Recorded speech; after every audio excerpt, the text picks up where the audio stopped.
पिछले 2 वर्ष में 200 करोड़ रुपया से ज्यादा का संपत्ति 200 करोड़ रुपए से ज्यादा का संपत्ति अपने पत्नी, अपने बेटी, अपने समधन, उनसे जुड़ा हुआ एक ट्रस्ट, मानव वैभव विकास ट्रस्ट, इसके माध्यम से इन्होंने जमीन खरीदी है करीब 200 करोड़ रुपए का।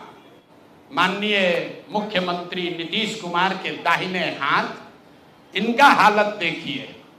ये तो आदमी पूरे बिहार में रिकॉर्ड बना दिया भ्रष्टाचार का। हम लोग अभी तक सुनते आए हैं कि लालू जी बेनामी प्रॉपर्टी खरीदते थे। अब इनका देखिए बेनामी प्रॉपर्टी का हालत। ये दस्तावेज इतना है कि जैसा मुन्ना जी बता रहे हैं कि समेटते समेटते हम लोग थक गए कि भाई कितना भेजोगे। हमने अब कह दिया भाई अब और जमीन का कागज मत भेजो। भाई साहब के एक पीए हैं, पीए थे दत्त साहब, योगेंद्र दत्त, नाम याद रखिए। अशोक चौधरी के पीए योगेंद्र दत्त 2019 में, जरा कागज निकाल, 2019 में अशोक चौधरी जी ने 34 लाख रुपया में योगेंद्र दत्त के नाम पर विक्रम में 1 एकड़ जमीन, करीब करीब 1 एकड़ जमीन, 0.7 एकड़, 23 कट्ठा जमीन इन्होंने खरीदा।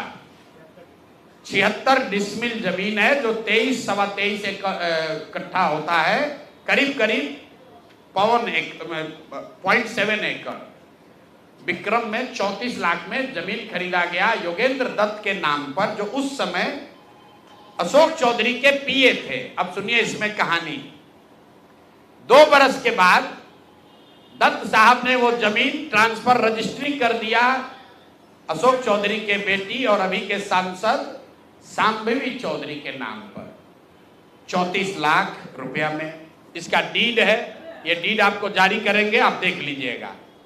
अब इसमें नई बात, अच्छी बात क्या है, नई बात क्या है?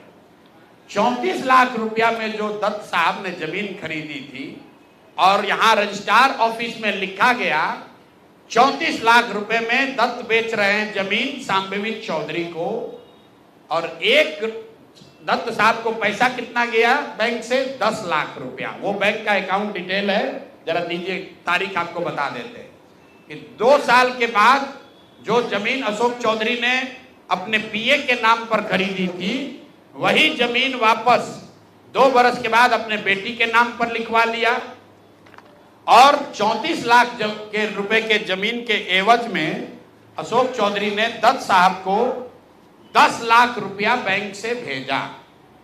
यहां तक भी बात ठीक है भाई, ये कह सकते हैं कि हम बाद में पैसा दिए होंगे। इसी बीच इनकी बेटी चुनाव लड़ने चली गई, तो इनकम टैक्स ने इनको नोटिस किया कि भाई आपकी जो प्रॉपर्टी है वो 34 लाख की है और बैंक में आप सिर्फ 10 लाख रुपया दिखा रहे हैं, बाकी का पैसा कहां है?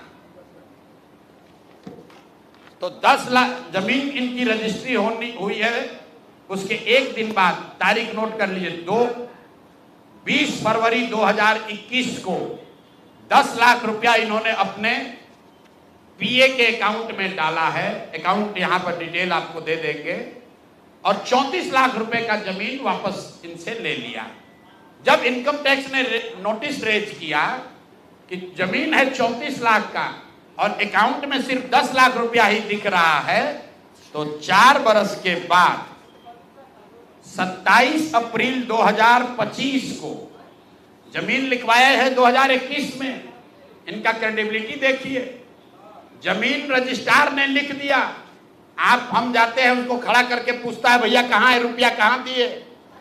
ये 19 में इन्होंने बेनामी जमीन खरीदी पीए के नाम पर, 21 में उस जमीन को वापस अपने बेटी के नाम पर लिखवाया।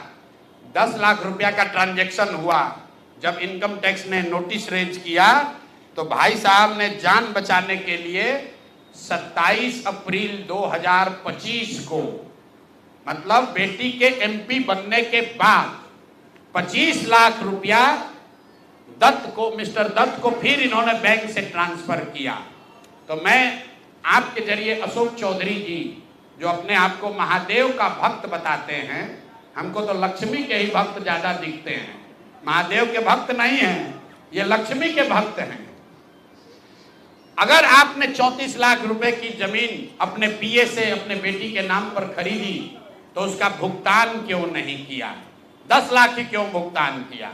और अगर आप कहते हैं कि 10 लाख ही भुगतान तय हुआ था तो फिर बाद में 25 लाख रुपया 3 बरस के बाद इनकम टैक्स के नोटिस आने के बाद क्यों किया? अब आपको हम एक छोटा सा केस बता रहे हैं, इसका वैल्यू 34 लाख है, लेकिन आपको ये इसलिए बता रहे हैं कि इनका मोडस ऑपरेंडी क्या है, क्योंकि उसके बाद अब जो आपको बताएंगे, ये भाई साहब पिछले 2 बरस में 200 करोड़ रुपया से ज्यादा का संपत्ति 200 करोड़ रुपए से ज्यादा का संपत्ति अपने पत्नी, अपने बेटी, अपने समधन, उनसे जुड़ा हुआ एक ट्रस्ट, मानव वैभव विकास ट्रस्ट, इसके माध्यम से इन्होंने जमीन खरीदी है करीब 200 करोड़ रुपए का। और सारा डीड एक एक जिस दिन का ट्रांजैक्शन है वो सारा डीड आपको यहां पर आप चाहे तो उसका फोटोकॉपी ले सकते हैं। मैं एक बात क्लियर कर लूं, यहां जो मानव वैभव विकास ट्रस्ट है हमारे पास उसके खिलाफ सबूत नहीं है। हम ये बता रहे हैं कि जब इनकी बेटी का एंगेजमेंट हुआ है उसके बाद से अचानक से मानव विकास वैभव ट्रस्ट जो है, जो कुणाल साहब के परिवार से जुड़ा हुआ ट्रस्ट है और उसमें यहाँ के बड़े कुछ पदाधिकारी भी हैं, जियालाल आर्य बहुत ईमानदार व्यक्ति हैं, वो भी ट्रस्टी हैं। तो मैं आपके जरिए उनसे भी आग्रह करूंगा कि सर आप तो जीवन भर ईमानदारी के लिए आपका नाम हम लोग जानते हैं, ये बताएं कि आपके ये न्यास के माध्यम से सैकड़ों करोड़ रुपए की जमीन कहां से खरीदी जा रही है, ये पैसा कहां से आ रहा है, ये पैसा कहां से आ रहा है? क्योंकि इस ट्रस्ट के ट्रस्टी जो कुणाल साहब की पत्नी हैं, उनके बेटे हैं, इनमें और अशोक चौधरी के पत्नी के बीच में डेली का बैंकिंग ट्रांजैक्शन का रिकॉर्ड हम लोग के पास है। तो मैं अभी सिर्फ इतना ही आपको बता रहा हूं कि पिछले 2 वर्षों में जब अशोक चौधरी की बेटी की सगाई हो गई तो सगाई से शादी के बीच में 38 करोड़ रुपए की जमीन पटना में खरीदी गई है। टोटल 38 करोड़ 44 लाख 40 हजार इतने रुपए का तो चेक से पेमेंट हुआ है।